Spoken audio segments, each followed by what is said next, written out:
మాకెందుకు పిల్లలు లేరు అని బాధపడిన రోజుల దగ్గర నుంచి నా పాపకి కెరియర్ ఎలా సెట్ చేసుకోవాలి అని ఆలోచించే స్టేజ్ వరకు వచ్చేసాను. లైఫ్ ఎంత షార్ట్ కదా, రోజులు చాలా తొందరగా అయిపోతున్నాయి. నిన్న మొన్నటి వరకు ఎలాంటి ఆలోచన లేకుండా హ్యాపీగా ఆడుకునే మా పిల్లలకి ఇంకా స్టడీస్, స్కూలు సీరియస్గా తీసుకోవాల్సిన టైం వచ్చేసింది. మనం చదువుకునే రోజుల్లో మన పేరెంట్స్ మన చదువు గురించి ఎంత టెన్షన్ పడ్డారో తెలియదు, కానీ మనము ఈ జనరేషన్ కిడ్స్ చదువుల కోసం మాత్రం చాలా టెన్షన్ పడిపోతున్నాము. ఈరోజు జున్ను లైఫ్లో అండ్ మా లైఫ్లో కూడా ఒక ఇంపార్టెంట్ డే అనే చెప్పాలి. మేము ఒక ఇంపార్టెంట్ ప్లేస్కి వెళ్తున్నాము. ఎక్కడికో చెప్తాను, బట్ దానికంటే ముందు లాంగ్ బ్యాక్ నేను ఒక వీడియో షూట్ చేశాను, అది కూడా ఒకసారి చూసేయండి.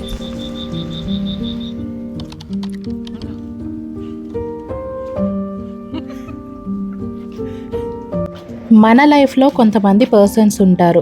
ఎలా అయితే మన బ్రదర్ అండ్ సిస్టర్స్ మనకి ఎప్పుడు అవైలబుల్లో ఉంటారో ఈ పర్సన్స్ కూడా అంతే అనమాట. They will be there for us any time. So నాతో వచ్చే పర్సన్ కూడా అంతే అనమాట. బేసిక్గా బ్రదర్ ఫ్రమ్ అనదర్ మదర్ అని చెప్పాలి.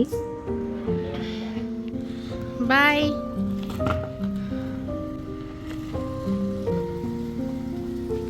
ఇంత ఎర్లీగా నేను ఎక్కడికి వెళ్తున్నానో చెప్పలేదు కదా. నేను స్కూల్కి వెళ్తున్నాను. ఎస్, మీరు కరెక్ట్గానే విన్నారు. మీకు ఆకాశమంతా సినిమా గుర్తుందా? హీరోయిన్ పేరెంట్స్ ఒక స్కూల్లో అడ్మిషన్ కోసం అని చెప్పి వెళ్తూ ఉంటారు అండ్ అక్కడ చాలా పెద్ద లైన్ ఉంటుంది. ఈరోజు నేను కూడా మా పాపకి ఒక స్కూల్లో అప్లికేషన్ కోసం వెళ్తున్నాను. చందు 9:30 వరకు ఆఫీస్కి వెళ్ళిపోవాలి. ఇక్కడేమో అప్లికేషన్స్ 9 o'clock ఇస్తారు. సార్, నేను ఎంత ఎర్లీగా వస్తే అంత ఎర్లీగా ఇంటికి వెళ్ళిపోవచ్చు అండ్ చందు ఆఫీస్కి టైంకి వెళ్ళిపోతాడు కదా. సో అలా ప్లాన్ చేశాము. It is all about the mutual understanding. చలి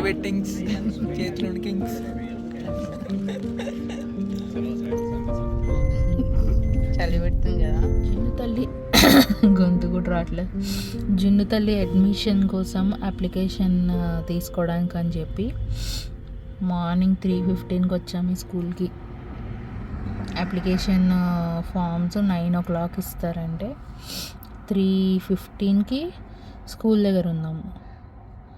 ఫుల్ చలి పెడుతుంది, కానీ మేమే 3 o'clock వచ్చాము అని అంటే మేమే ఫస్ట్ ఉంటామేమో. మ్యాక్సిమం నాలాంటి వాళ్ళు ఒకరిద్దరు ఉంటారేమో అనుకున్నా, కానీ 11 o'clock నుంచే ఇక్కడ ఉన్నారు కూర్చొని. కానీ మాది 8th నెంబర్ అలా వచ్చింది. 3:15కి వస్తే టైం ఇప్పుడు ఇంకా 5:30 అవుతుంది. 9 వరకు ఉంటే 9 o'clock అప్లికేషన్స్ ఇస్తారు. అప్లికేషన్ తీసుకొని వెళ్ళాలి. తర్వాత ఇంటర్వ్యూ డేట్ చెప్తారు. టీ తాగుతుంటే హాయిగా ఉంది. ఫ్రీజ్ అయిపోతున్నాయి కాళ్ళు చేతులు.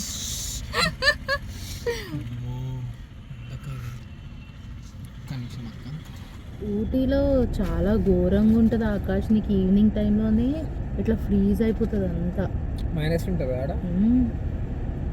మైనస్లో ఉండకపోవచ్చు, కానీ లంబసింగి ఉంటుంది చూడు, దాంట్లో మైనస్ ఉంటుంది.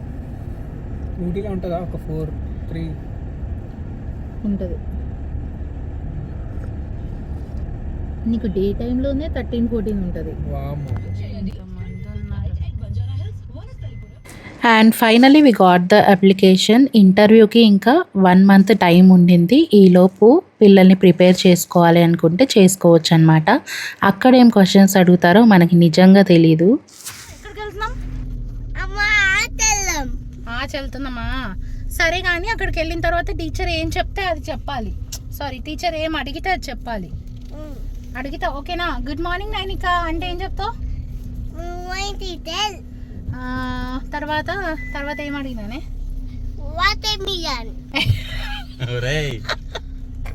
నువ్వు ఇజ్జత్ తీస్తున్నట్టు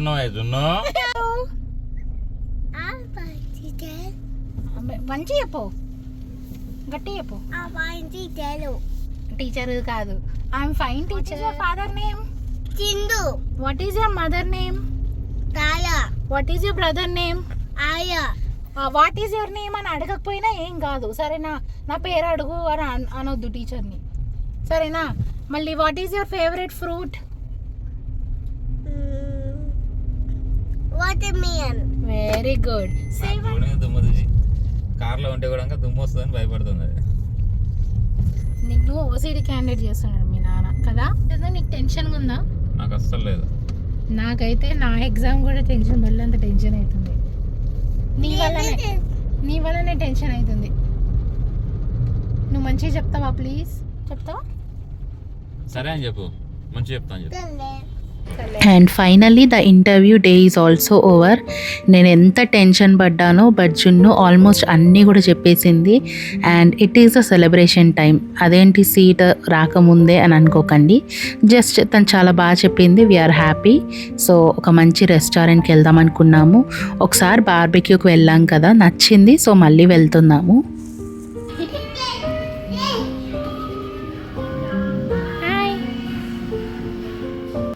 లాస్ట్ టైం మేము ఈ రెస్టారెంట్కి వచ్చినప్పుడు ఫుడ్ని చాలా బాగా ఎంజాయ్ చేసాము, మా పిల్లలు కూడా.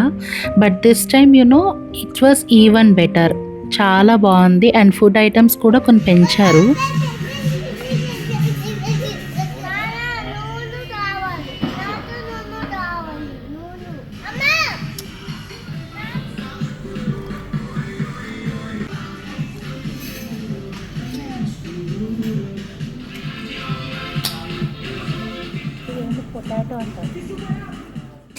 ఇంటర్వ్యూ అయిపోయిన తర్వాత నాకు చాలా రిలాక్సింగ్గా అనిపించింది. I was just enjoying the moment and the food.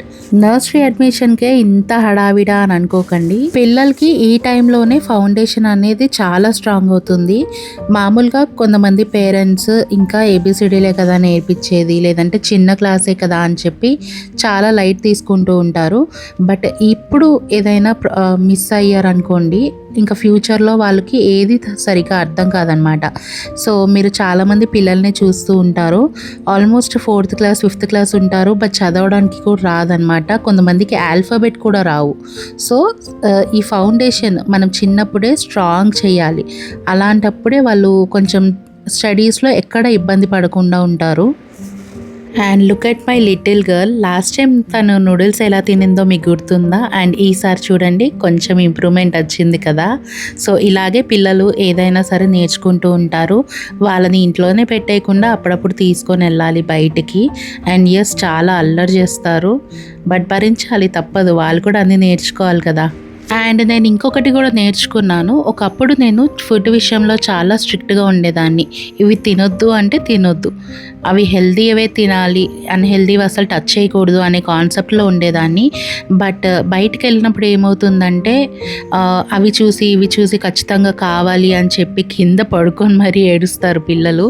So అలాంటి ఎక్స్పీరియన్సెస్ నాకు కూడా అయ్యాయి.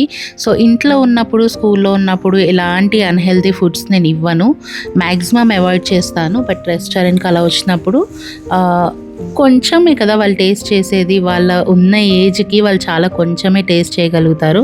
సో మేము కొంచెం వదిలేస్తాం అనమాట. ఆ ఒక్క 1 డే పట్టించుకోము బయటికి వెళ్ళినప్పుడు. సో అలా వాళ్ళు కూడా ఎంజాయ్ చేస్తారు కదా. ఇలాంటివి కూడా కొన్ని అప్పుడప్పుడు ఎంజాయ్ చేస్తూ ఉండాలి, లేదంటే మనుషుల్లో కలవరు అండ్ మనుషులు కూడా కలుపుకోరు. నేను చెప్పేది కరెక్టే కదా.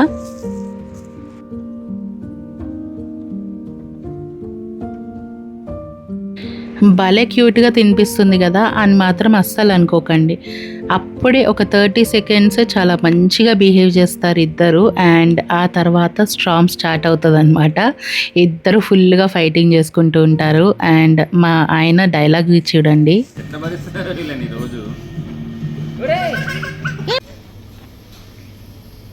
పెట్టు.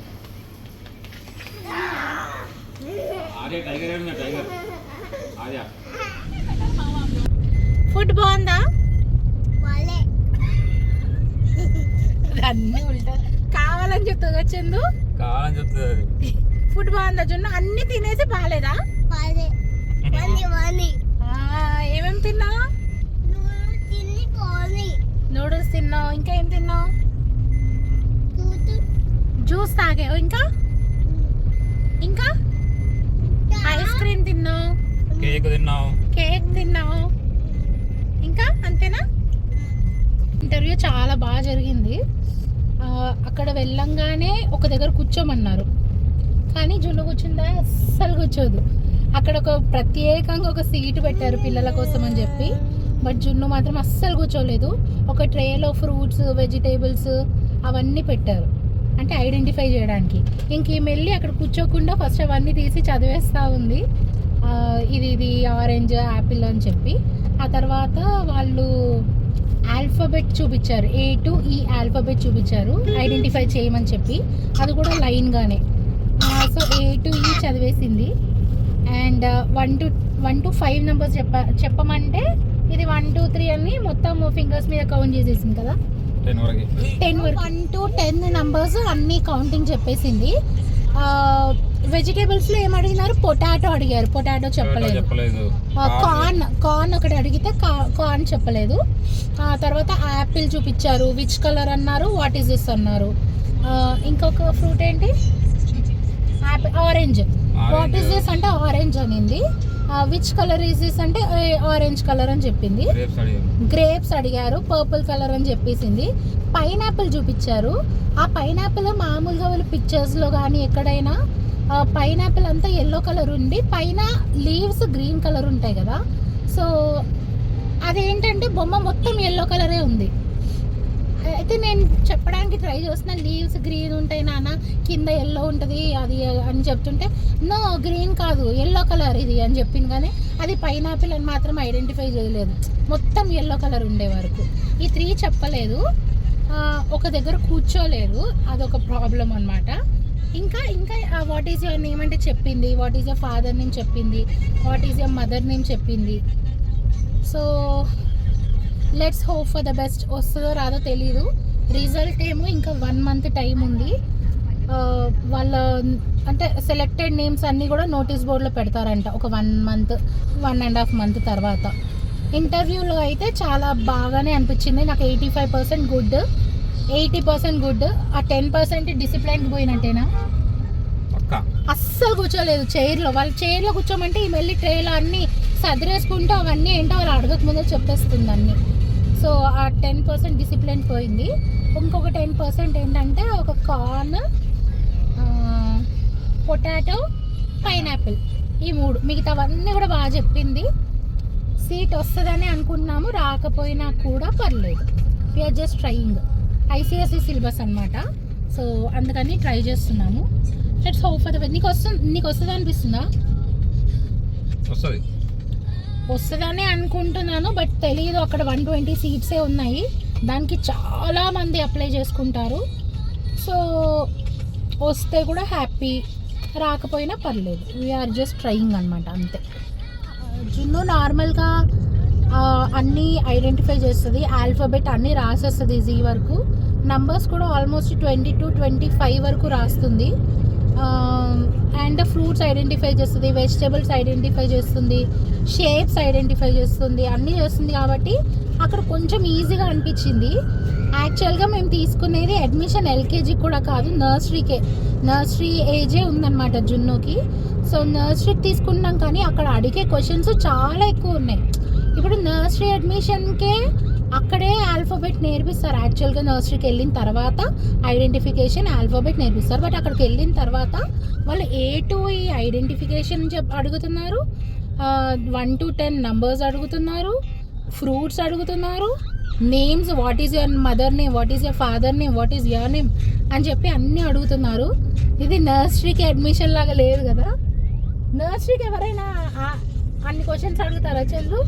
అంటే ఇప్పుడు కొత్తగా అసలు ఇప్పుడే స్టార్ట్ చేస్తున్నాం స్కూల్, ఇంతకుముందు ఏమి చదువుకోలేదన్న వాళ్ళకి అసలు సీట్ రాదు అక్కడ, 100% రాదు కదా. ఇంట్లో నేర్చుకొని ఎంతో కొంత నేర్పిస్తేనే సీట్ వస్తుంది. నర్సరీకి కూడా అంత నేర్చుకొని వెళ్ళాలి అక్కడికి.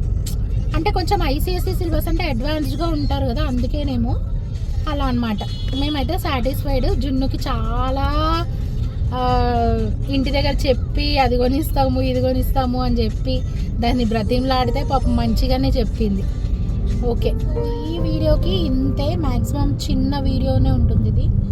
సో జస్ట్ జున్నుకి అడ్మిషన్ ప్రాసెస్ ఎలా జరిగింది అనేది ఒక్క డాక్యుమెంటేషన్ లాగా ఉంటుంది అని చెప్పి, ఒక మెమరీ లాగా ఉంటుంది అని చెప్పి వ్లాగ్ చేశాను అనమాట.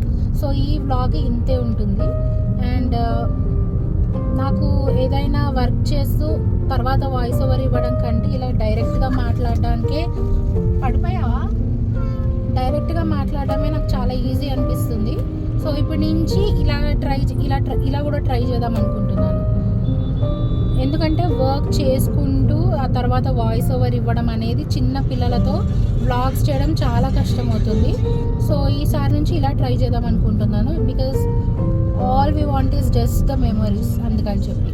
So see you in the another vlog. మళ్ళీ కలుద్దాం. అంతవరకు బాయ్ బాయ్. ఒకవేళ వ్లాగ్ నచ్చితే ఏం చేయాలో తెలుసు కదా, please subscribe to my channel. Bye. చిన్న బాయ్ చెప్పు. ఆర్య బాయ్ చెప్పరా. ఆర్య బాయ్. చిన్న సబ్స్క్రైబ్ అని చెప్పు. ఇట్లా సబ్స్క్రైబ్.